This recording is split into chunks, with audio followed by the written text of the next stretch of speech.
a nossa alegria, bem tupiniquim, do açaí, que é um energético dos pobres, era, agora também dos ricos, para não ter preconceito, que agora viaja o mundo, no seu toque de beleza e encanto que se reveste a nossa Amazônia. O nosso encontro, enquanto proposição, ele deve obedecer a seguinte ordenação metodológica.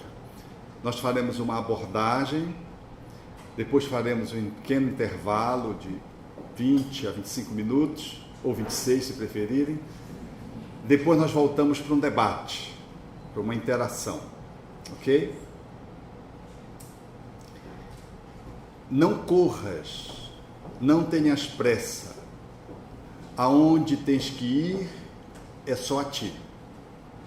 É uma frase de Juan Jiménez, o extraordinário poeta latino, que traduz filosoficamente, nos dias de tanta correria, aquilo que nos desafia, que é poder fazer o autoencontro. Essa fala também nos remete a uma análise de como é que nós lidamos com aquele que nos procura na conta de um usuário da saúde, na conta de um paciente ou do médico, que mais paciente do que seu paciente deve ser. Como é que ele se coloca em face dessa interação que se configura da busca de alguém no âmbito do cotidiano, a sua saúde, e o profissional que se sente incumbido de poder estabelecer uma relação efetiva, dando oportunidade que ela possa efetivamente alcançar os objetivos, tanto daquele que procura, quanto daquele que pretende oferecer os seus préstimos, os seus serviços. Não corras, não tenhas pressa, aonde tens que ir é só a ti. Parece um paradoxo poder olhar de frente essa frase, desde quando nós nos levantamos para ir a um consultório, a um hospital, a uma clínica, para fazermos um atendimento àqueles que estão nos aguardando na conta de profissionais. Porque começa pelo trânsito, que é muito desafiador, notadamente nas cidades que vão ganhando desenvolvimento, e daqueles que se acotovelam, dependendo do ambiente, se for do SUS ou do não SUS, para buscar o serviço que quase sempre chega tardio em relação às suas necessidades. E a culpabilidade sobre quem deve repousar o insucesso de um atendimento, ou pelo que ele se coloca tão tardio, fica sendo, para aqueles que estão envolvidos nessa dinâmica saúde-doença, um processo quase que aleatório, e que talvez um olhar mais profundo nos remeta a perceber alguns conteúdos que devem fazer parte da nossa análise, a fim de que a gente possa se colocar de uma forma mais pronta, mais inteira, mais acolhedora, sem buscar tantos culpados, mas com o compromisso de restaurarmos a responsabilidade daqueles que estamos envolvidos na busca desse foco que é o estado de saúde, que na fala do Espírito Emmanuel, numa fala que define a saúde, configura-se como a perfeita harmonia da alma. Logo, é de bom tom que possamos nos situar nesse contexto histórico que nos remeteu a esses dias, porque somos um ser, especialmente na área médica, e notadamente no nosso país, de um modo geral, que não guardamos memória, haja vista dos processos políticos, não guardamos a nossa história, não guardamos a tradição para podermos fazer uma releitura daquilo que se coloca no agora, olhando o lá e então, para criarmos perspectiva de novas intervenções que sejam mais estruturantes no hoje, objetivando o amanhã. Não somos um ser que gostamos muito de história, porque a nossa cultura brasileira, de um modo geral, ela não nos inclina para nos debruçarmos sobre a história. Haja vista que na faculdade de medicina, quem de nós, por exemplo, teve algum acesso à história da medicina? Não temos. Tampouco há um olhar que possa também se colocar numa perspectiva de poder avaliar o ser humano para além da doença. Nós estudamos doença, pouco estudamos de saúde. A fisiologia fica muito aquém da fisiopatologia, não é verdade? A anatomia se perde quando nós nos debruçamos sobre as enfermidades que afetam a nossa estrutura orgânica. Há um certo tropismo do médico na busca da enfermidade, como do pedagogo na busca do não aprendido, como do religioso na busca do pecado. E nós nos esquecemos que para podermos olhar para um olhar mais otimista e mais realista, tínhamos que ir além da doença, precisávamos olhar para a saúde. E enquanto pedagogos, precisávamos olhar para a aptidão. E enquanto religiosos, deveríamos olhar para o divino, não só para o pecado. Esse olhar mais integral, mais inteiro, ele necessariamente encontra na doutrina espírita um âmbito de satisfação, porque a doutrina espírita ela traz um conteúdo altaneiro, no sentido de poder linkar uma filosofia estruturada em cima de uma ciência, cujo objeto é o espírito, e as suas consequências de natureza ético-moral, que nos fazem entretecer artisticamente uma percepção de que o ser humano é um ser integral e não pode ser fragmentado. Mas a fragmentação, ela vem como um caminho que a humanidade vem fazendo, especialmente no Ocidente, na tentativa de contornar alguns abusos que a cultura mundial trouxe através da teologia teocrática, que fazia da Bíblia um instrumento de análise da vida único e, numa análise literal, e de uma forma dogmática, impedia o conhecimento, impedia o avanço, de tal modo que nós só conseguimos, na dinâmica do progresso, fazer um bom voo nessa direção da integralidade do ser humano, quando nós, no século XVI, rompemos com a dinâmica do aprisionamento à religião. Francis Bacon, depois René Descartes, deveriam ser os grandes contribuidores, dentre outros, para promover uma fratura nesse olhar da vida, que era um olhar teológico e fundamentalista. Essa ruptura na tentativa de criar uma ciência foi que permitiu que a humanidade pudesse fazer extraordinários progressos.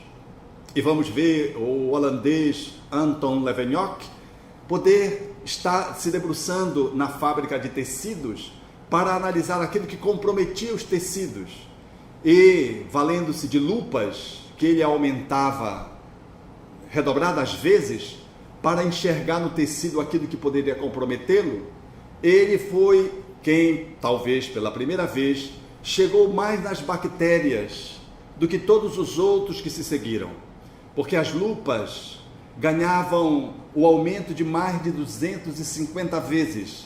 Então ele logrou estabelecer contato com as bactérias, ganhou elogios da Sociedade Real de Londres em função dos seus inventos e das suas conquistas. Mesmo lidando com tecido, ele traz-nos esse olhar do pequeno, do infinitamente pequeno, através das lentes de aumento. Essa perspectiva de poder trazer para a medicina um olhar que pudesse alcançar a sua intimidade, levou Giovanni Morgani, o grande italiano, a poder dizer que o ser humano só pode ser considerado na compreensão da sua dinâmica de saúde e doença se pudesse fazer um estudo da sua estrutura física. Pós doença e morte, ele analisava os tecidos enfermos para fazer uma contraposição com os tecidos saudáveis e pôde mostrar que a enfermidade era resultado do adoecimento dos órgãos e de que era possível então fazer um bom olhar e um bom diagnóstico quando se fazia aquilo que era a necrópsia, olhando-se quais áreas estavam comprometidas. Giovanni Morgani, o pai da anatomia patológica, abriria um espaço de compreensão da enfermidade, que ainda estava, àquele tempo, adstrita ao sabor do divino, que jogava as pragas, que adoecia as pessoas pecaminosas, que reduzia as enfermidades mais graves e recolhia nos hospitais, que eram as pessoas impuras que ali ficavam detidas, por assim dizer, para que não pudessem contaminar a sociedade de uma forma geral. Mas caberia ao alemão Rudolf Virchow analisar por uma perspectiva diferente, ampliando o olhar de Morgani e dizendo que, efetivamente, a doença ela não estava no órgão, como propunha Giovanni, estava na célula. Analisando as células, ele pôde entrever que as enfermidades derivariam das células e pôde fazer uma proposição de que, para se estudar de uma forma profunda a enfermidade, buscá-la enquanto tratamento, era necessário ver qual eram as alterações celulares, de que eram as células alteradas que alteravam o órgão. E assim, com essa contribuição, ele ganhou notoriedade no mundo. Até hoje a Alemanha detém um hospital que traz o seu nome em reverência às contribuições científicas que a sua pesquisa trouxe. Mas, no andar da carruagem do tempo, caberia a Louis Pasteur, na França, os estudos da microbiologia, do infinitamente pequeno. Esse homem que é o pai da patologia microbiana, o pai da bacteriologia ao lado de Robert Koch, ele entreveria de que o vinho ele era alterado pela presença de micro-organismos que, levemente aquecido, restaurava-se a dignidade da substância do vinho e não se permitia que ele azedasse, porque assegurava a presença dos fungos. Esse processo de aquecimento, já com a compreensão dos micro-organismos, por assim dizer, invadindo aquilo que era a sanidade do vinho, mas a sanidade das pessoas, levou Louis Pasteur a trazer para o mundo a contribuição fantástica da pasteurização. Até hoje, quando observamos a pasteurização, estamos nos remontando a Pasteur, no movimento de esterilização. Ele teve ensejo de criar as culturas, de fazer o enfraquecimento da virulência das substâncias nocivas, que eram as bactérias. Pôde pegar o vírus da raiva e diminuir a sua virulência e fazer a vacina antirrábica. Muito embora não pudesse entrever o vírus, porque o advento da microscopia eletrônica só se daria mais tarde, ele conseguiria empiricamente fazer o enfraquecimento e com 12 doses, a Joseph Meister, que tinha sido mordido 14 vezes pelo cão raivoso, e conseguiu salvá-lo. Era uma criança de 7 para 8 anos. Meister, esse notável garoto que ficou curado por Pasteur, abriu um espaço no âmbito da pesquisa para que se pudesse combater doenças absolutamente fatais. E quando Pasteur, conseguindo vacinar 350 pessoas que tinham sido mordidas por cães hidrofóbicos e salvá-las, ele ganhou uma notoriedade no mundo que fez a França construir o Instituto Pasteur, que até hoje é referência no campo da pesquisa, em razão da notoriedade com que esse extraordinário espírito reencarnado deixou e legou para o mundo.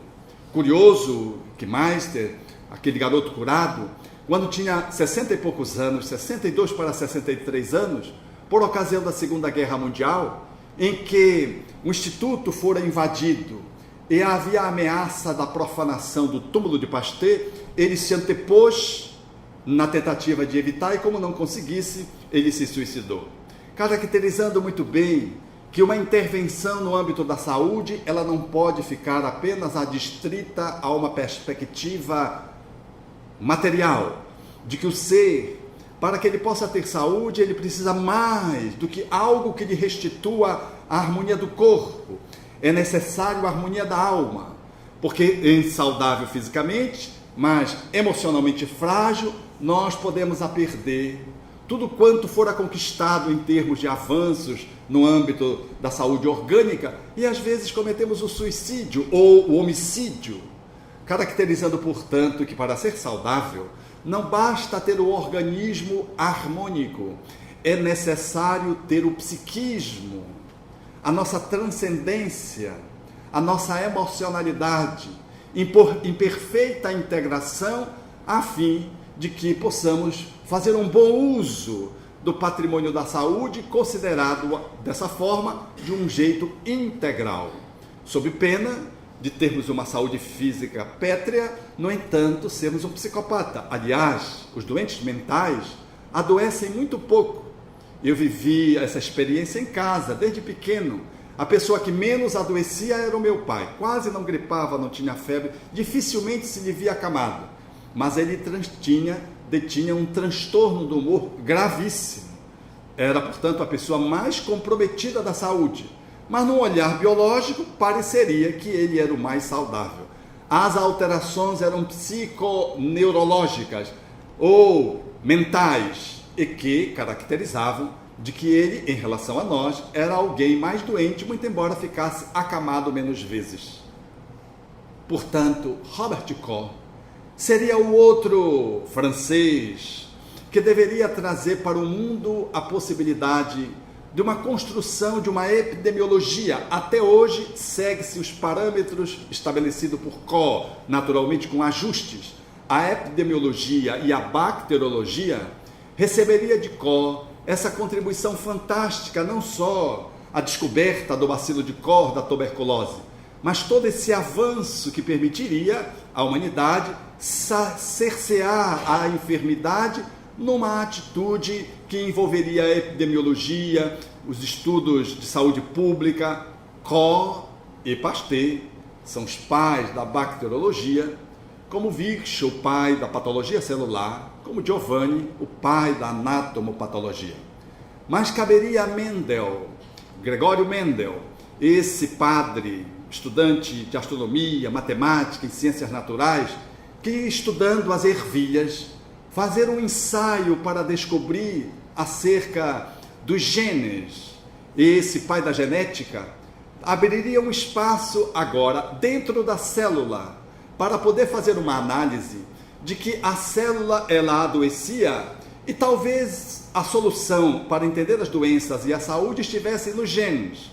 E começou com Mendel a grande contribuição na construção da genética, que levou a bem pouco tempo a construção do genoma, do projeto Genoma, nessa conjugação de esforços de multinacionais envolvendo países, a Inglaterra, os Estados Unidos, nessa tentativa de mapear o ser humano, o que configurou num desastre, porque todos ficamos tanto ultrajados, porque os nossos genes não nos explicam. Esperava-se mais de 100 mil genes para o ser humano. A princípio descobriu-se 20 mil, 26 mil depois, e assim foi-se chegando a uma contabilização que não ultrapassou 30 mil genes. E descobriu-se, portanto, que o ser humano não se explica pela genética, até porque a diferença entre um ser humano e um chimpanzé é de 0,1% da carga gênica, e do chimpanzé para o gorila é 0,3%. Parece que nós estamos mais próximos do chimpanzé do que o chimpanzé do gorila. E algumas leguminosas têm mais genes do que nós. Então, ficamos desqualificados. Essa tentativa de nos explicar, em função do mapeamento gênico, qual seria a origem das nossas doenças, e de propormos uma terapia gênica que pudesse erradicar a enfermidade, ela caiu num grande vazio. Se discute novas possibilidades das interações, qual é a linguagem das interações gênicas. É por aí que hoje se inclina a genética, mas especialmente em torno daquilo que está permeando os genes, aquilo que se chama emoção, ambiente, alimentação, estilo de vida, estresse, comportamento, espiritualidade. É a epigenética, é a grande onda do ponto de vista da pesquisa científica, que contribui hoje para o mundo, para um novo olhar acerca dos genes. Os genes são ativados ou não ativados, dependendo de tudo aquilo que está no seu entorno e o perpassa. A epigenética, hoje, ela surge crescentemente, se impondo e acabando com a ditadura da genética, onde nós éramos achados, pensávamos acerca de nós mesmos, que nós éramos tão somente produto de uma carga gênica. Esse olhar de Mendel, portanto, fazendo um mergulho dentro da célula e que abriria espaço para o estudo da genética, não foi capaz de poder nos explicar e dizer pelo que nós funcionamos assim. Curiosamente, no mundo, ao lado desse movimento de análise científica, surgia uma outra proposição que não se detinha tanto no corpo, mas na subjetividade. E caberia a Anton Mesmer esses estudos do magnetismo, achando que os astros poderiam nos influenciar magneticamente, as plantas, os minerais. E Mesmer, que foi um extraordinário magnetizador, aprofundou nesse estudo e começou a utilizar no âmbito da saúde. Naturalmente que foi muito ridicularizado, mas também foi muito enaltecido, porque era chamado a curar reis, as pessoas da nobreza. Ele foi um homem fantástico, porque era um extraordinário magnetizador. Abrindo espaço para poder compreender que saúde e doença estavam relacionados a uma subjetividade, e de que havia esse Chan, que hoje nós poderíamos configurar como energia, que facultaria a saúde ou a doença dependendo da forma como ele fosse manuseado. Veria depois, nesse mesmo caminho, depois de Mesmer, veria os estudos do hipnotismo, que ensejaria mais tarde que Charcot, analisando as sugestões, pudesse dizer que nós adoecíamos em função da forma como nós nos autossugestionávamos. Então, os processos esteriformes, as alterações que notadamente as mulheres apresentavam, estavam relacionadas à sua perspectiva de funcionamento psicológico. Freud, que estudou com Charcot na França, que se identificou a princípio com essa análise, tentaria fazer esse caminho, mas percebeu que se era verdade que o psiquismo influenciava o corpo, também era verdade que os resultados definitivos eram precários.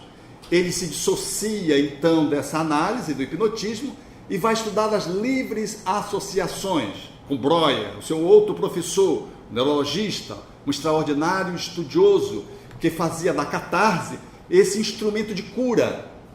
Freud pôde perceber nos estudos da livre associação de que nós adoecíamos psiquicamente quando não conseguíamos lidar muito bem com a nossa estrutura da libido, e pôde ordenar a sua tese no campo da psicanálise, rompendo com Breuer e dando um salto de qualidade, mostrando que o ser humano, se ele não estrutura a sua maturidade sexual, vivenciando o sexo que começaria na sua primeira fase imatura, oral, depois anal, depois fálica e finalmente genital, se ele estabelecesse um interrompimento nesse movimento de maturação, nós teríamos um adulto comprometido, e os processos de castração, inibição, eles determinariam então os quadros histéricos que não estavam relacionados às mulheres, aos homens. Os processos neuróticos estavam relacionados a todos os seres de um modo geral, que não tiveram a oportunidade de desenvolver a sua sexualidade, especialmente coibidos pela religião, que ainda se impunha com uma ética puritana.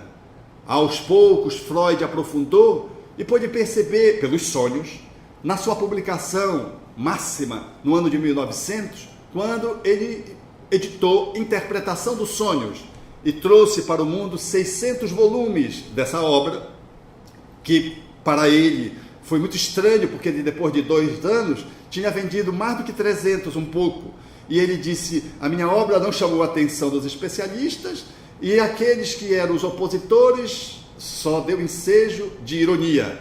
Freud mostrava que o sonho era uma tese que se deveria considerar nos estudos da interpretação do sonho, para que pudéssemos entender o nosso movimento psicológico e pudéssemos entender o nosso movimento de saúde. Até hoje se consagra na sociedade, até no campo da mídia, na venda dos seus produtos, de que Freud explica, não é verdade? Vocês bem lembram aí, estava há bem pouco tempo isso, que não é bem verdade isso, Freud interpreta, ele não explica, ele interpreta.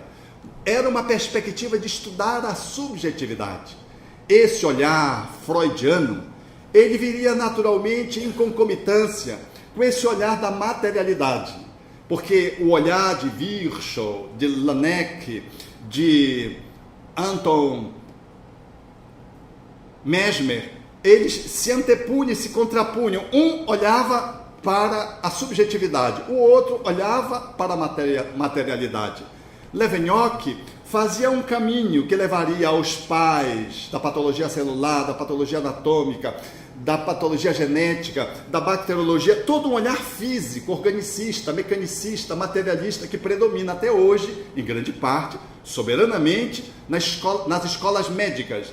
E, paralelamente a isso, correndo pelo lado, vinha Anton Mesmer, gerador dessa perspectiva, Charcot, Breuer, Freud, e mais tarde Jung, que estudaria não só o inconsciente, que foi a grande descoberta de Freud, para dizer que não tem só o inconsciente pessoal, tem o inconsciente coletivo, ou seja, a sociedade ela interfere na nossa dinâmica interpessoal, não só pela mídia, pelas informações, mas pelo um campo que se estabelece de influenciação e que nos implica pessoalmente a despeito de nós termos um psiquismo e um inconsciente pessoal que às vezes não tenha muito a ver com esse inconsciente coletivo, esse olhar do inconsciente coletivo e da nossa ancestralidade enquanto arquétipos, figuras simbólicas que nos mobilizam energeticamente. Era o olhar de Jung tangenciando aquilo que nós poderíamos considerar como as múltiplas vidas, a reencarnação. Era um estudo da subjetividade que ultrapassaria todo esse olhar de que nós temos uma vida só. Enquanto Jung caminha nessa direção, dando seguimento a Freud e divergindo dele naturalmente, um pouco antes, contemporâneo de Freud, estava Charles Darwin, que encontraria a matéria-prima para dar sustentação de ciência ao materialismo. Quando, na viagem de 5 anos que ele fez pelo mundo, como naturalista convidado, no Beagle, inclusive passando pelo Brasil, ele postulou, na origem das espécies, do seu tratado, de que os seres vivos eram originários de um processo evolutivo em que a espécie inferior gerava superior e assim sucessivamente. Esse olhar da evolução das espécies, do evolucionismo, centrado nos estudos da ciência de observação de Darwin, que foi contemporâneo de Wallace, Alfredo Wallace, que era espírita da época, que chegou à conclusão dos mesmos estudos. E que Darwin chega a dizer na introdução, na primeira página da introdução da sua obra, ele chega a dizer que fora convidado, estimulado pelos editores a publicar logo antes, porque senão Wallace publicaria. Eu achei curioso ele poder dizer isso, eu vou publicar antes que ele publique. Aquela competição, e faz um elogio ao Wallace na introdução, acerca de que os mesmos estudos, as mesmas conclusões estavam ali sendo postuladas. E ele então diz, eu não tenho muito tempo, não tenho muita saúde, então ele faz a publicação do seu tratado, que foi sem sombra de dúvida um marco na história do progresso do ser humano, porque a fala de Darwin, as suas contribuições junto de Wallace, elas de uma certa forma contrariariam de uma forma científica a visão do criacionismo bíblico, que ainda tentava resistir ao progresso. Darwin dizia, portanto, de que nós não fomos criados do Adão e Eva, não fomos criados aos pares, de que os casais criados por Deus depois se multiplicaram, não. Esse foi todo um processo evolutivo de desenvolvimento, através do qual os peixes geraram os batracos, os répteis, as aves, e assim sucessivamente até chegar ao Homo sapiens sapiens. Esse olhar era um golpe de misericórdia na religião da época. É nesse tempo que Allan Kardec surge no mundo. Porque Darwin publica A Origem das Espécies no ano de 1859. Vejam, 2 anos da publicação de O Livro dos Espíritos. E O Livro dos Espíritos já falava lá na questão 607 da última publicação, a segunda edição, de que nós somos originários de todo um processo evolutivo das outras espécies, de que nas outras espécies a alma ela se ensaia nos outros reinos até poder nascer o espírito, dizendo, portanto, de que nós tínhamos vínculos com a animalidade. Falava do evolucionismo. Agora falava do evolucionismo falando de alma. Então, a contribuição espírita em relação à contribuição darwiniana era fantástica, porque ela fazia um link da religiosidade não dogmática com o materialismo apresentado cientificamente, agora com foro de legitimidade, por Darwin. Era, portanto, esse gancho que o Espiritismo trouxe de juntar espírito e matéria. Elas não são matérias irreconciliáveis ou inconciliáveis. Elas podem estar linkadas, unidas. Essa contribuição que os espíritos deram a Allan Kardec 2 anos antes da publicação de Darwin, era esse olhar de inteireza que deveria contribuir para que pudéssemos avançar para o século XX com um horizonte diferenciado acerca da saúde e da doença. Porque ainda no início do século, nós encontraríamos as descobertas fantásticas de Carl Goldstein, que publicaria os seus trabalhos acerca dos estudos do sangue e descobriria ali todos os elementos que fariam parte da constituição do sangue, o sistema ABO, o sistema RH, ganhou o Prêmio Nobel de Medicina. Era um estudo cada vez mais aprofundado da intimidade do corpo. Nós já vivíamos as contribuições do final do século XIX de Horácio Wells, que descobriu o óxido nitroso. Vendo um circo se estabelecer e uma pessoa bater a perna e não sentir dor, ele foi descobrir de que o óxido nitroso poderia ser utilizado como sistema anestésico.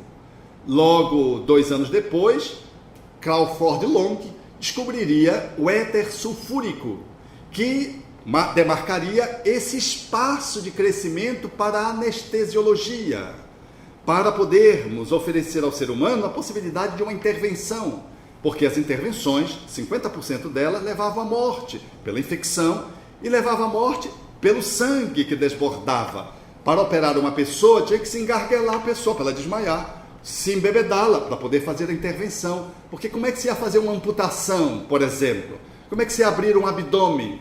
Então, usava-se o vinho, o álcool, para se criar uma anestesia. Com Long e Wells, abriu-se um espaço a fim de que, mais tarde, surgisse o pai da anestesia, Morton, esse extraordinário estudioso que pegou, sobretudo, o éter sulfúrico e fez um aprofundamento desses estudos, dando legitimidade à academia, porque Long não conseguira esse status, e por isso Morton, Thomas Green Morton, ficou configurado como pai da anestesia. Ele daria ensejo, então, que a anestesia pudesse definitivamente se colocar no mundo. Mais tarde sugeriu o clorofórmio e assim sucessivamente. Esse olhar da anestesia, que aconteceria junto com Joseph Lister, que, tomando os avanços e a contribuição de Pasteur, ensejava de que as cirurgias poderiam ser feitas flambando o bisturi, de que poderia se trocar o avental, porque na época não se trocava o avental deveria se estar limpo, e se usando um antisséptico proposto por Pasteur na sala cirúrgica, ele conseguiria reduzir dramaticamente as infecções.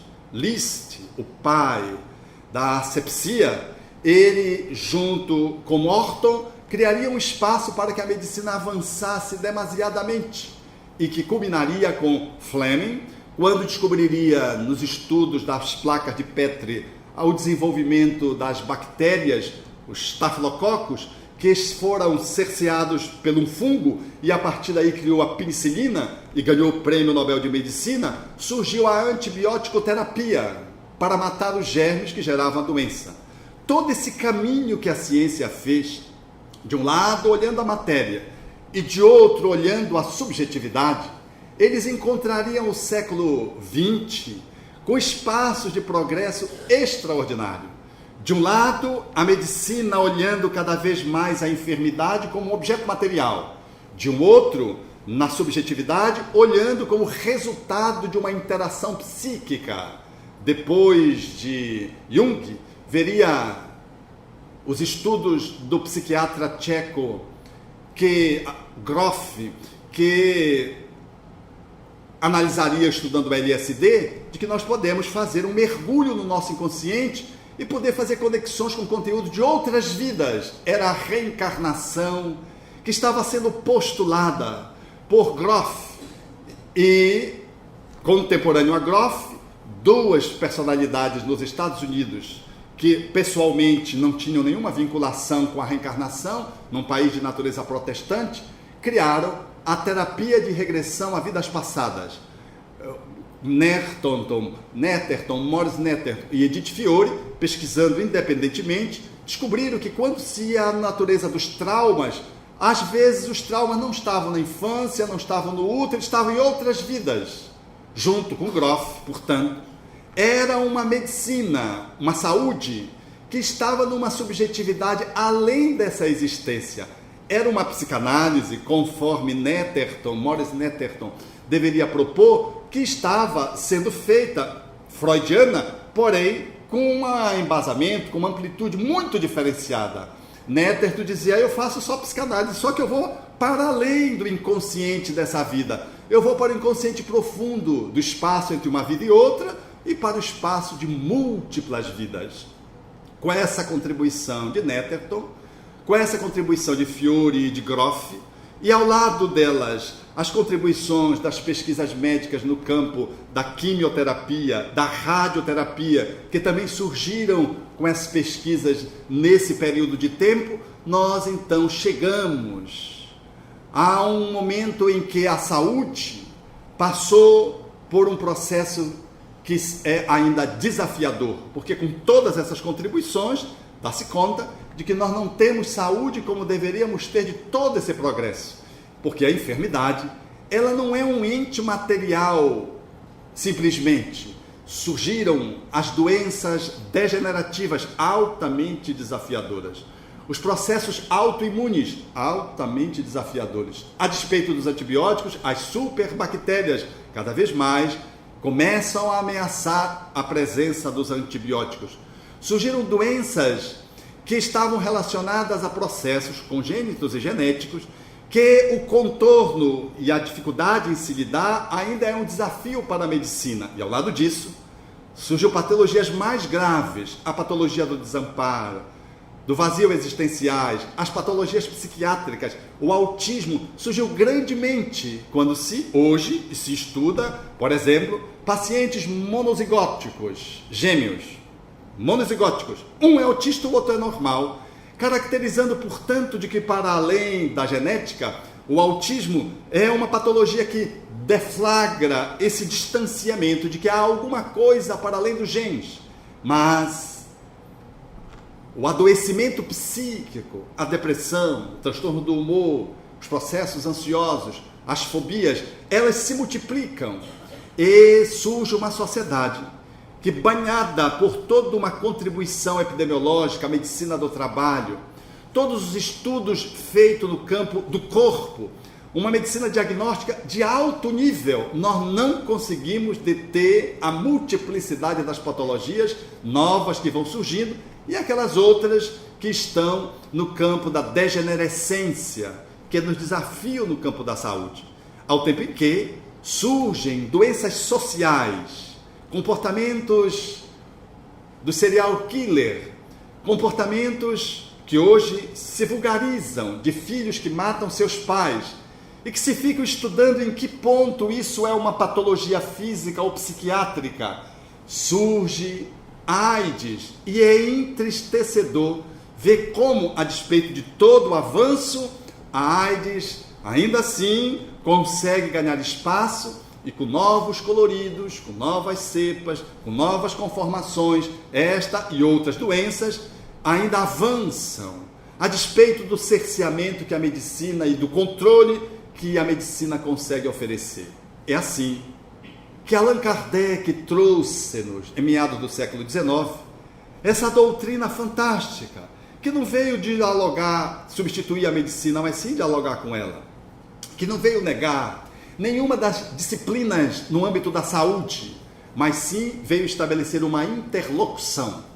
A proposição dos espíritos é de que nós somos seres integrais numa viagem multimilenária, de que saúde e doença é resultado não de um processo de contato com um micro-organismo que pode nos lesar ou não.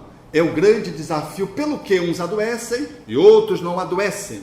Trata-se ou não se trata-se lá a bacteriazinha que promove a gastrite. Trata-se ou não se trata uma infecção que se coloca na pele e cujo processo de replicamento pode acontecer muitas vezes, como os meus colegas médicos na minha formação diziam, vai para o coração, eu quero ver se a homeopatia vai dar conta. Porque a homeopatia, ela se alinhou com uma medicina energética. No ano de 1790, Hahnemann, decepcionado com a medicina dos purgatórios, dos vomitórios, aquela medicina das sangrias, foi estudar, portanto, um novo modelo de compor a saúde, traduzindo matéria médica de Cullen, um escocês. Ele descobriu que as substâncias poderiam curar as pessoas através da lei da semelhança, quando a substância estimulava o organismo a reagir.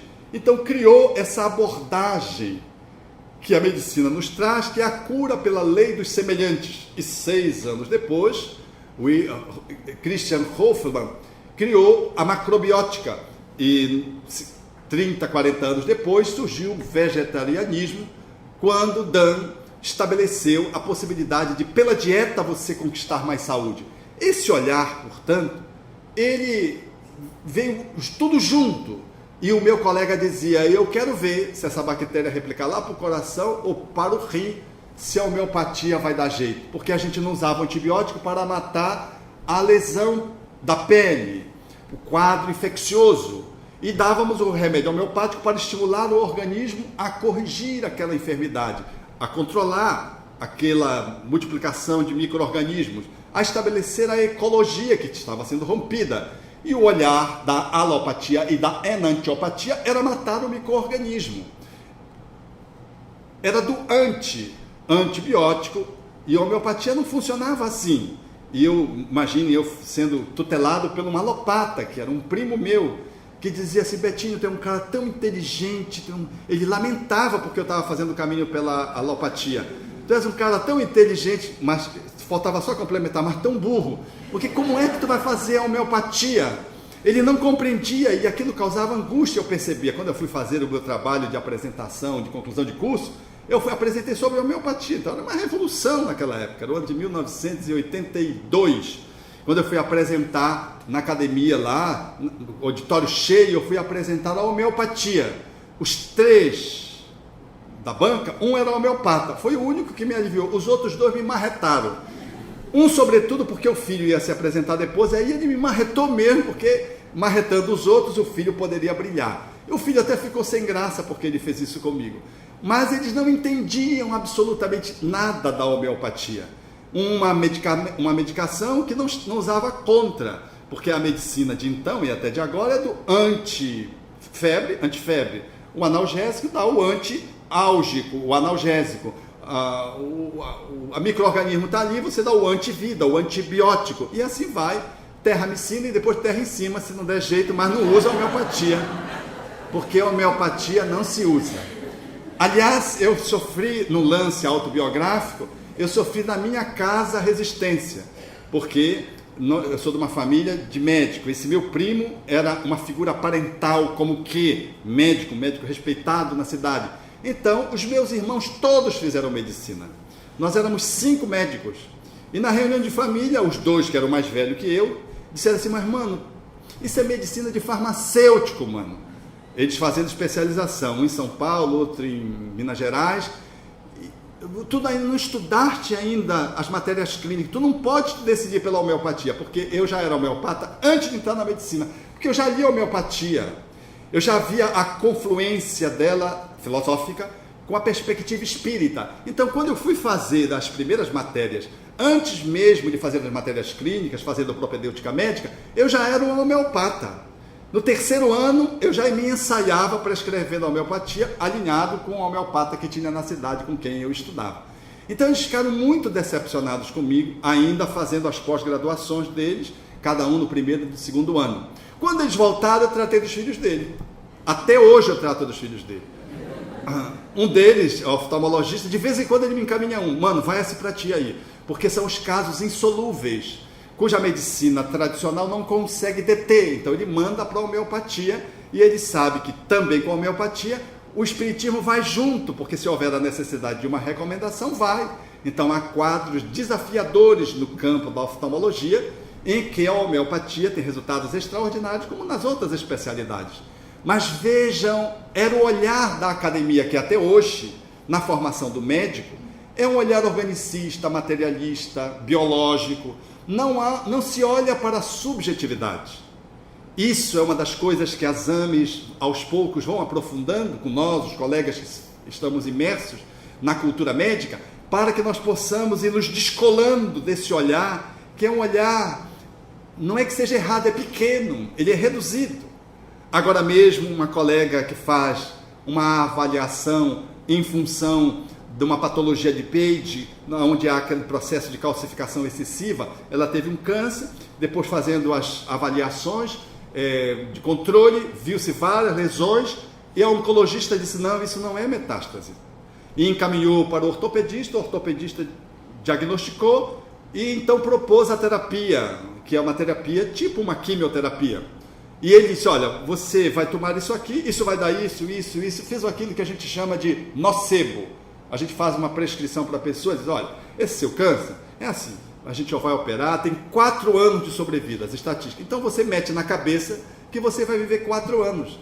E a sua mente fixa isso e poderosamente compõe aquilo que a estatística diz. Você está obedecendo à estatística? Sim, porque eles disseram que você tinha que fazer ali, em 4 anos, uma metástase. É como se eu dissesse a vocês agora aqui, olha, daqui a 1 minuto, vocês não vão conseguir considerar esse estado de normalidade de vocês vão sentir uma pequena coceira na garganta e vão, se não tossir, ajeitar a garganta. Eu acabei de fazer uma indução hipnótica. Daqui a 1 minuto, eu sinto que vocês, ainda que tenham controlar, vão fazer um pequeno controle e alguns não vão conseguir, vão tossir, mas fique anormal, porque isso é um exemplo de como funciona a mente. A nossa mente é poderosíssima. Então, esse olhar da medicina, ele ficou tão engessado que nós fazemos as preconizações sem considerar a pessoa. E ela diz, Alberto, se eu não me tivesse trabalhado interiormente, e eu disse assim para ele, não, mas eu não vou fazer esses sintomas. É um grupo muito pequeno que não faz esses sintomas colaterais. Ela disse, eu pertenço a esse grupo muito pequeno. E ela não fez nenhum sintoma, porque ela é trabalhada. Mas ela me diz, Alberto, é amedrontador. Tudo que ele me disse que deveria acontecer e dos resultados. Então, o prognóstico, às vezes, é uma maldição. Um médico, ele tem diante do seu paciente a possibilidade da bênção, da maldição na fala, no olhar, na atitude. Se você olha para a pessoa e diz, você não vai sobreviver, não sobrevive mesmo. Porque você é autoridade diante dele. Ele confia em você e você diz, ou então você está fazendo ultrassom, não estou gostando. Para uma grávida, isso é perverso. Você está olhando só um corpo e um feto que está se formando. Você não está olhando o paciente que está ali sendo examinado. E você faz uma cara feia. Eu lembro de mim mesmo, para dar um exemplo, me incluindo nessa história cultural que eu estou criticando, foi de uma paciente que veio e disse, olha, meus pais não querem que eu faça cirurgia de nariz, a cirurgia plástica, mas o meu nariz é horrível, ele disse que não precisa. O que é que o senhor acha? Eu olhei e fiz assim, né? Não precisa. Ela disse, olha a sua cara. O não verbal foi superior. Eu disse que não precisava, mas a cara, ela tinha um nariz horrível. E eu tentando ver se contornava, vendo se... A conclusão, ela logo descobriu a nossa cara. Então, nós não podemos fazer um comportamento estudado. A gente tem que internamente dizer a um percentual nas estatísticas que não obedecem essa sobrevida do câncer. Há um percentual nas estatísticas que revolucionam a doença AIDS. e fazem que os soropositivos, ou mesmo aqueles que adoecem posteriormente, não morram. Uma sobrevida incrível, ou que ficam apenas soropositivo. Eu me dou conta disso e eu preciso olhar de dentro de mim para o outro para poder fazer da minha fala, da minha intervenção, uma bênção e não um ciclo profético onde eu digo para ele o que vai acontecer com ele, quer queira ou quer não. Como o colega nosso dizendo para o meu irmão que fez aquele quadro de morto, tumor de morto, aquele que dá lá no pezinho, o pessoal da ortopedia que está aqui sabe disso, né? Então dá lá entre os artelhos do pé. Então ele olhou, diagnosticou, ó, é morto, então é só cirurgia. Aí o meu irmão disse, não, eu vou tentar uma intervenção espiritual. Ele disse, eu rasgo o meu diploma. Quer dizer, nós somos de uma audácia, nós somos de uma arrogância incrível. E o meu irmão então, consultando um amigo espiritual, médico, amigo da família, ele disse, meu filho, nós vamos tentar. E curou meu irmão das intervenções. Então meu irmão passava por ele, mostrava o pé e sacudia o pé. Até hoje ele não rasgou o diploma e o síndrome do tumor de Morton lá não retornou no pé do meu irmão. Eu fico encrencado com ver que são a multiplicidade de exemplos mostrando que medicina e saúde nunca são palavras que a gente devemos utilizar. E como médicos, nós precisamos ampliar esse olhar da saúde e da doença. Não está diante de nós um corpo, está uma alma usando um corpo. E às vezes aquela patologia é a própria cura da pessoa. Vi esta semana, cuidando de uma pessoa de muita importância na cidade, pelo cargo que ocupa, no campo do poder, ela me dizendo assim, incrível doutor, como é?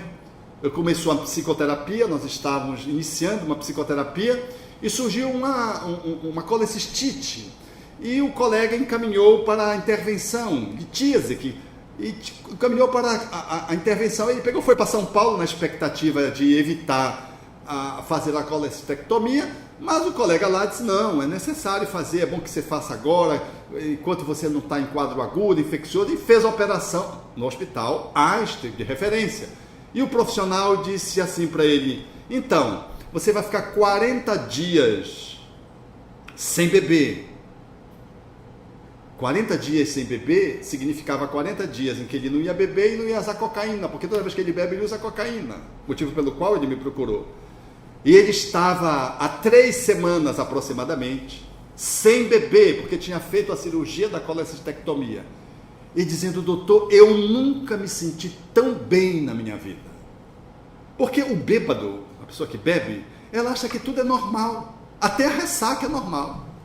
Se ele não tem uma ressaca muito grande, você acha que aquela bebida não estava boa, não fique tão ressaqueado. E já faz uma análise ao contrário. A ressaca é o metabolismo para você se ver livre da toxicidade do álcool. Você precisa de até 72 horas para fazer uma boa eliminação do álcool. Quando você bebe, no dia seguinte, você está com a cabeça grande, um mal-estar. A ressaca é o organismo lidando metabolicamente para poder se ver livre da substância tóxica que você tomou de forma excessiva. E para ele não estava só sem o álcool, ele estava sem a cocaína. E ele dizendo, puxa, eu estou tão bem. E começou a citar como ele estava bem, que ele estava levantando cedo, que não conseguia levantar para trabalhar. Como é uma pessoa com muito recurso, não tem a premência de ter que levantar cedo, mas ficava humilhado diante de si mesmo, porque se você é tão jovem e não conseguir dar conta de cumprir as suas obrigações profissionais, enquanto pessoa que tem os seus pares, e ele dizendo, eu me sinto tão bem, a cabeça nunca foi tão boa, a memória está boa, 3 semanas sem álcool e sem cocaína, e ele então fez o link, não precisou eu fazer. Puxa, o quão tem sido bom eu ter adoecido da vesícula e ter feito essa cirurgia. E eu disse para ele, eu sugiro que você fique 2 meses sem beber, na tentativa de que a partir daí eu possa negociar 3, 4, 5 anos para que ele possa se ver livre da cocaína, sobretudo, da qual ele não consegue resistir quando bebe. É a doença que às vezes vem numa perspectiva terapêutica. Quem recebe alguém que tem uma síndrome de um autismo grave, por exemplo, Está diante de alguém cuja patologia psiquiátrica é da mais desafiadora do ponto de vista médico, cuja intervenção multidisciplinar não consegue lograr estabelecer o restabelecimento do equilíbrio completo daquele psiquismo. A patologia é demasiadamente grave, tal como de uma esquizofrenia hebefrênica que surge lá com 11 anos e que a pessoa depois nunca mais conseguirá guardar uma lucidez e uma normalidade correspondente aos seus pares.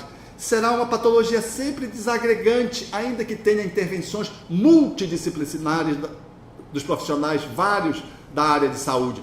A patologia do autismo já é a cura.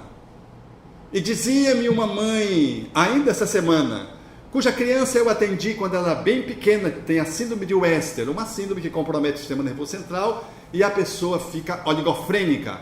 E ela disse, meu filho morreu, e segundo o médico que o acompanhou, foi, da síndrome de Wester, aquele que mais durou, passou dos 25 anos. E ela disse, ele se foi, e foi a coisa mais bela que aconteceu na minha vida.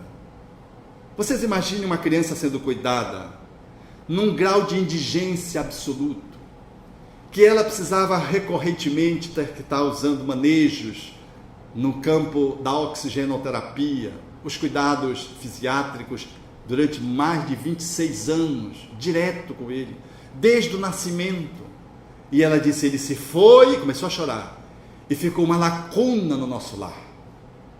O que nós aprendemos, porque os dois irmãos, apaixonados por ele, que era o mais velho, o meu esposo até hoje ainda faz esforço para se refazer, porque tem uma cultura protestante, tem um outro olhar, e eu me consolo, porque ele mandou notícias para mim, dizendo que já está muito melhor. Está se refazendo, se recompondo no mundo espiritual, ainda não está completamente bem, mas que eu não desistisse de continuar caminhando. Mandou um recado por uma médium que não me conhecia, numa reunião em que ninguém sabia dele, para uma tia, e se referiu à tia, e se dirigiu à tia, e a tia naturalmente o identificou pelos requisitos cabais de identificação, e ele então, depois de identificado, mandou recado para a mãe, que era o seu objetivo naquela reunião mediúnica, naquele grupo espírita sério. A doença, às vezes, ela é a saúde que está sendo posta.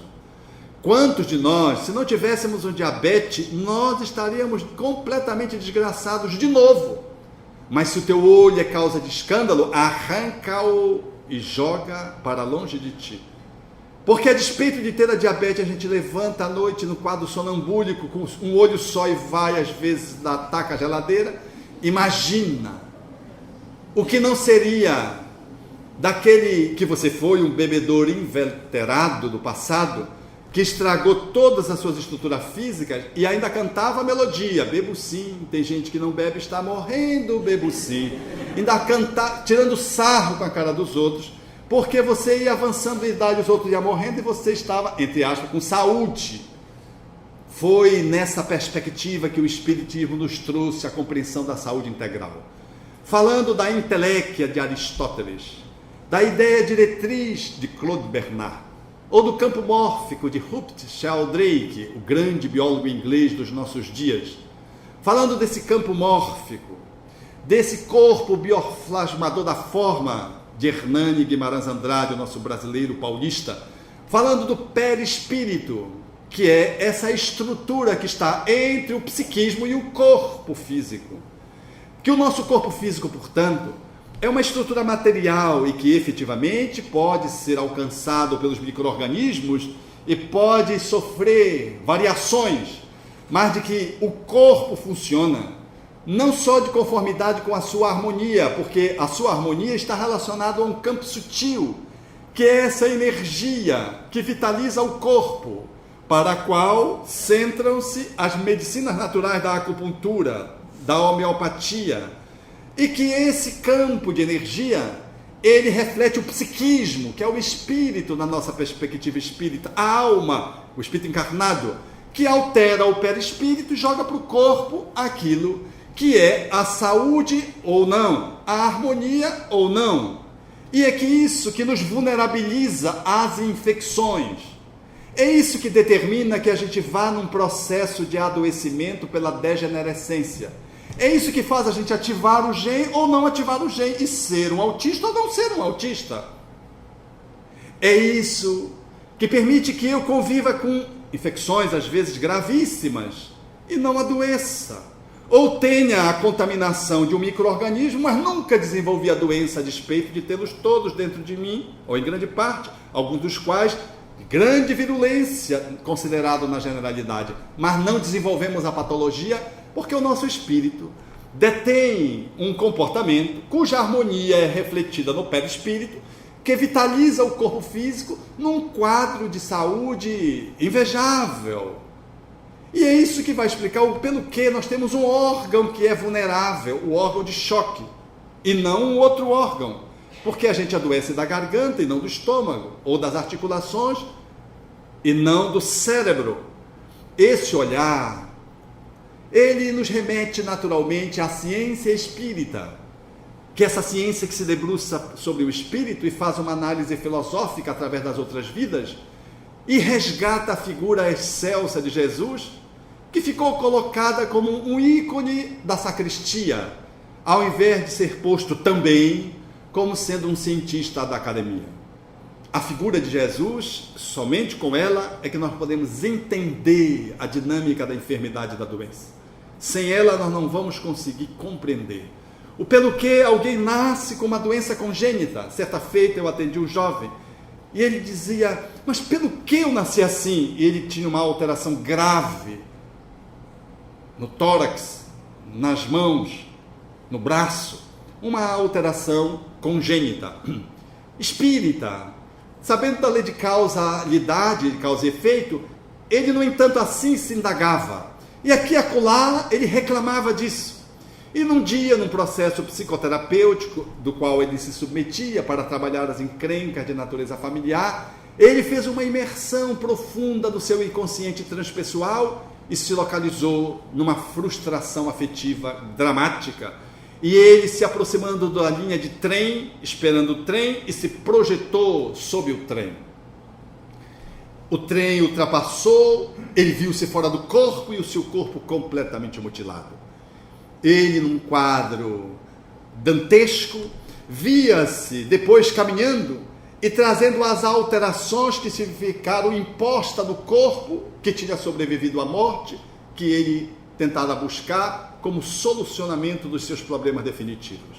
Via-se para o mundo espiritual, os tratamentos se seguindo, e via qual era a área mais alesada, mais atingida, que era justamente a área que ele trouxe nessa vida, como sendo o quadro de natureza congênito. Quadro que deveria deixá-lo agora mais consciente de que nós somos herdeiros de nós mesmos, de que é cada um segundo as suas obras na fala crística. Na minha experiência profissional, trabalhando com regressão de memória, tenho a oportunidade de poder documentar os ensinos espíritas da mais alta categoria, que resgatam esse olhar do Cristo, que nos propõe entender de que saúde e doença é um resultado do nosso comportamento. Vai e não tornes a errar, para que não aconteça contigo coisa pior, depois de beneficiar alguém. Esse olhar que a doutrina espírita recoloca, dando-nos as chances nas associações médicas, e como pessoas não da área da saúde, mas de podermos cuidar da nossa saúde como enfermos, como alguém que vai apresentando seus achaques inevitavelmente, porque o corpo físico se declina do ponto de vista vital, podemos entender e sabermos de que doença e saúde é uma equação que se resolve quando nós mergulhamos dentro de nós mesmos. De que as causas e as soluções estão dentro de nós mesmos. E de que nós, médicos, podemos perder cada dia mais a arrogância de achar que a gente vai dar a saúde para o outro ou não. De que está na nossa mão a vida do outro. Nós somos cúmplices. Nós somos parceiros da saúde do outro, mas é o outro que articula a saúde. Vi quando estava me formando, fazendo estágio na UTI, o médico que coordenava a UTI naquele dia era um cardiologista, uma jovem, filha única, diante do seu primeiro parto que tinha acontecido, fez um quadro fantástico de edema agudo de pulmão, imprevisível, segundo o seu obstetra, e foi internada porque estava no hospital, abruptamente fez uma parada cardiorrespiratória e que nada fez voltar a pulsar aquele coração. O cardiologista hábil usou todos os recursos medicamentosos, fez as manobras de ressuscitação, utilizou-se dos equipamentos disponíveis. O profissional outro da obstetrícia chegou, a equipe toda, e absolutamente aquele coração daquela jovem de 20 e poucos anos, que estava se formando, recém-casada, tendo seu primeiro filho, não conseguiu voltar a funcionar. Mas vi, igualmente, um homem se projetar do 8º andar de um edifício, deprimido que estava, bater numa comporta que fazia, de uma certa forma, a redução dos ingredientes que podiam cair para não atingir os carros no estacionamento. Romper e cair no chão. E o cidadão, que era o porteiro, correu para ver quem era que tinha se matado. E quando se aproximou dele, aquele homem idoso, do 8º andar de um edifício, ele se aproximou daquele idoso para ver quem era, e quando ele se aproximou, aquela voz disse assim: eu tenho Unimed, me leva.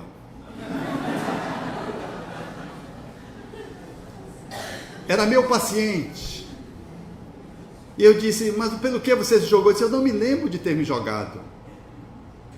Eu não sei o que aconteceu, eu não me lembro de ter me jogado. Eu só me lembro quando o porteiro chegou. E eu disse para ele: eu tenho Unimed, me leva.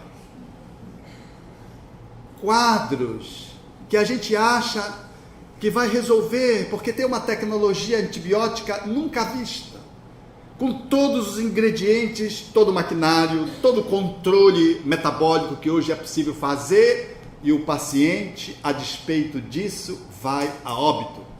E o velhinho de 97 anos agora em Belém, dessa semana, eu estou trazendo só os casos quentes dessa semana, 97 anos, sofreu uma obstrução intestinal, o médico operou, 97 anos, depois ele saiu da cirurgia, teve que reoperar, fez lá, no segmento dos dias, uma aderência, operou de novo, 97 anos. E quando ele saiu do hospital, e aí, essa semana, a filha me dizendo, ele olhou para mim e disse assim: você pensava que eu ia, né? E ela fez que nem eu. Não, papai, eu não pensava que você ia.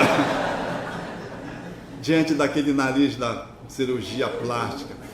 Ela dizia: os médicos me disseram que eu me preparasse.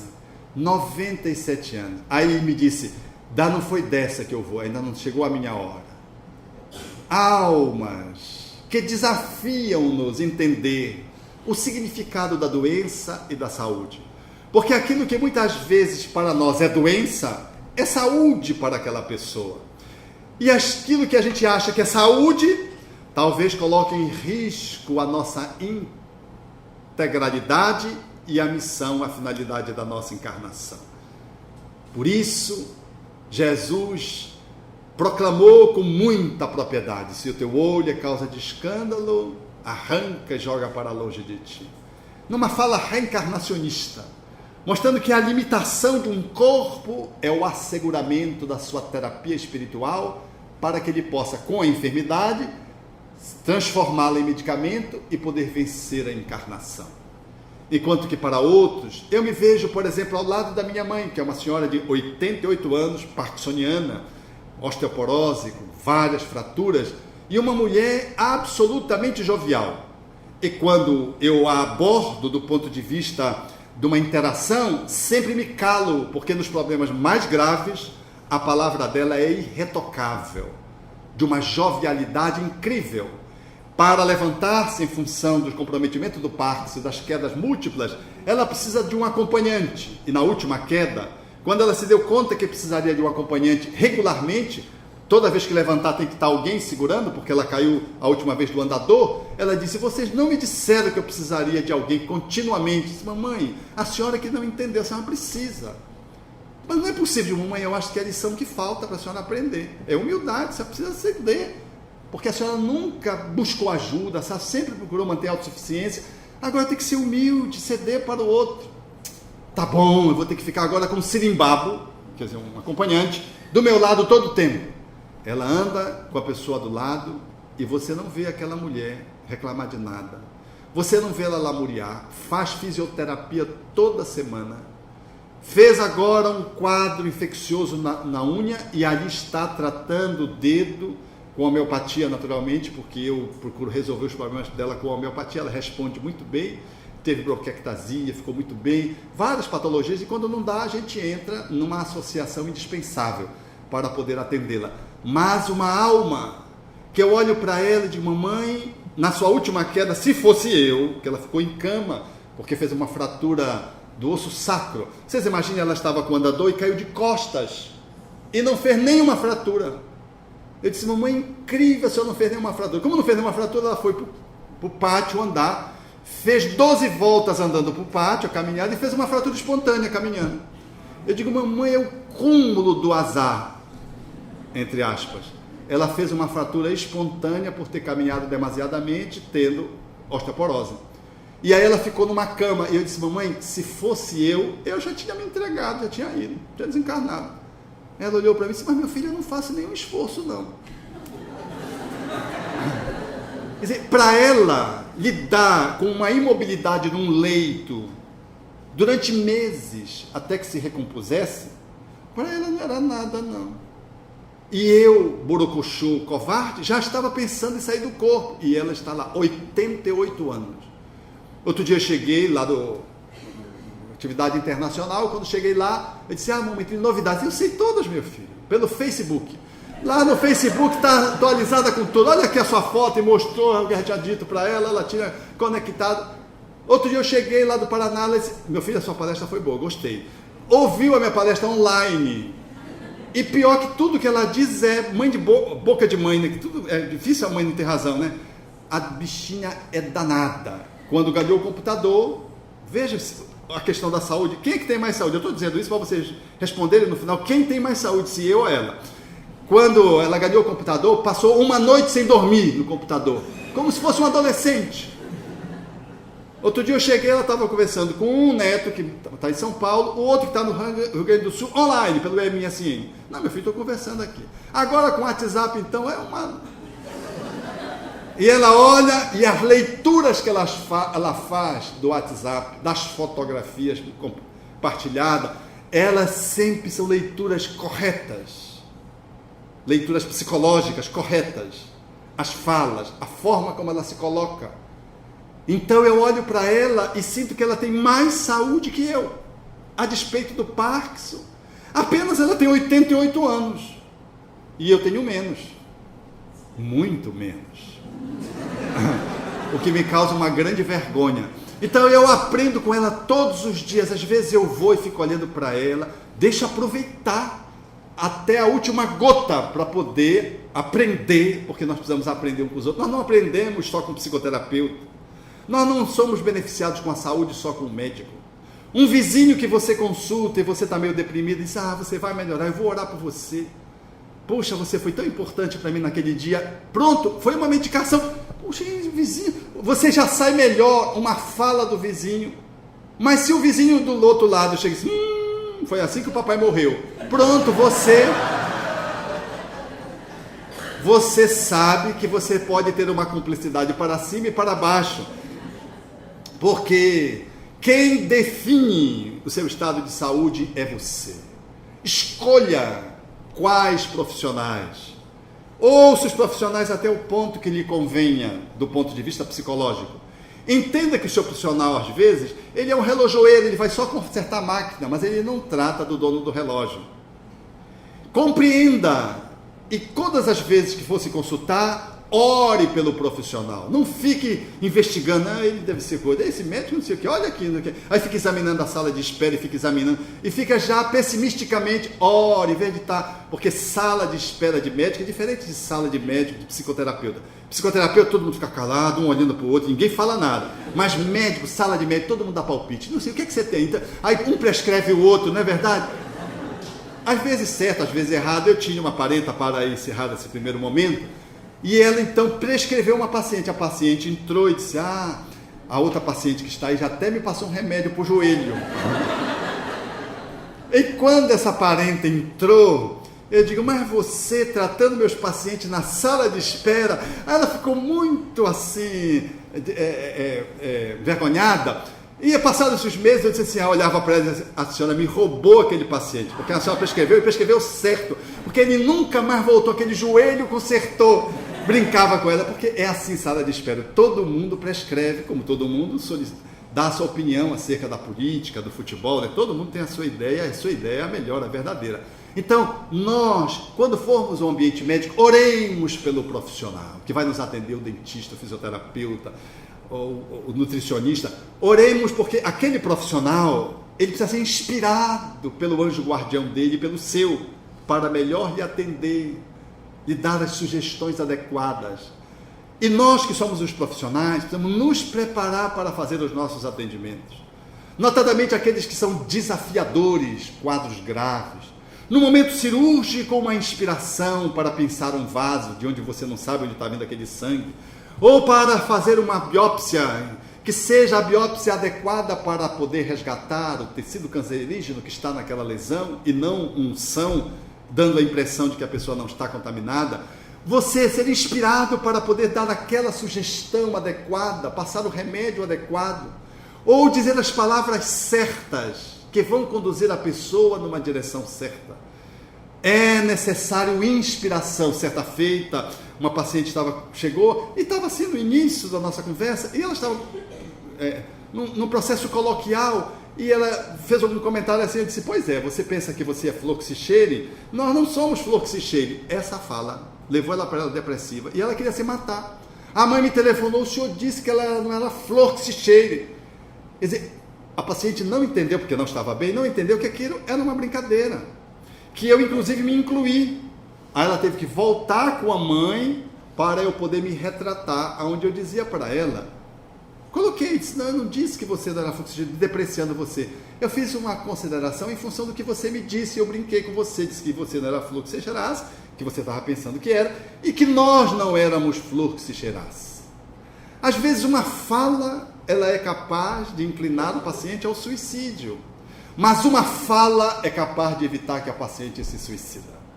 Então, estarmos bem antenados, orarmos, para podermos entender que nós, profissionais da área de saúde, somos muito vulneráveis, frágeis, mas de que podemos ser muito bons se estivermos bem inspirados, de que podemos fazer um melhor pelo paciente, ainda que não possamos dar a cura, ainda que não possamos salvá-lo da desencarnação.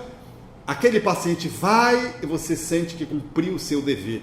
E ele vai com aporte de saúde para o espírito dele, a despeito de ter deixado o corpo como ato final da sua existência atual. E você levará consigo a vitória, mesmo sabendo que o paciente desencarnou. Porque todo paciente que morre, o médico se distancia. Quando o médico sabe que ele não pode fazer mais nada, ele quase não mais se aproxima do leito. Somente quando vai atestar o óbito. Porque parece que bate na nossa impotência. E talvez ele falecendo é o momento que ele mais precisaria da nossa presença. Um toque, uma fala. Mesmo que ele estivesse no processo de torporoso, de coma, de terminalidade, fazendo as percepções do mundo espiritual, talvez nesse momento, para com ele e para com a família, nós pudéssemos ser talvez mais úteis. Porque é muito difícil lidar com a morte, sobretudo quando um parente perde um filho, uma mãe, um pai ou um grande amor. E o profissional que chega e consegue junto ser solidário e poder ser com o outro de uma forma afetiva e efetiva, logrará, por certo, fazer uma boa cumplicidade. Considerando que Nós não temos o dom de vida e de morte. Não somos aquilo que às vezes achamos que somos, na nossa arrogância do status que é conferido especialmente aos médicos. Mas somos aqueles que podemos fazer o máximo, se pudermos ir a nós mesmos, sem pressa, e se pudermos dar ao nosso paciente, a pessoa que a gente cuida, a possibilidade dele ser e compreender que ele é o principal médico de si mesmo, como propõe Joana de Ângeles, de que ele é o principal terapeuta de si mesmo e de que você está ali para, num regime de cumplicidade, ser com ele numa trama evolutiva. Desse modo, o poeta Juan Jiménez tem razão quando afirma de forma categórica: não corras, não tenhas pressa, aonde tens que ir é só a ti.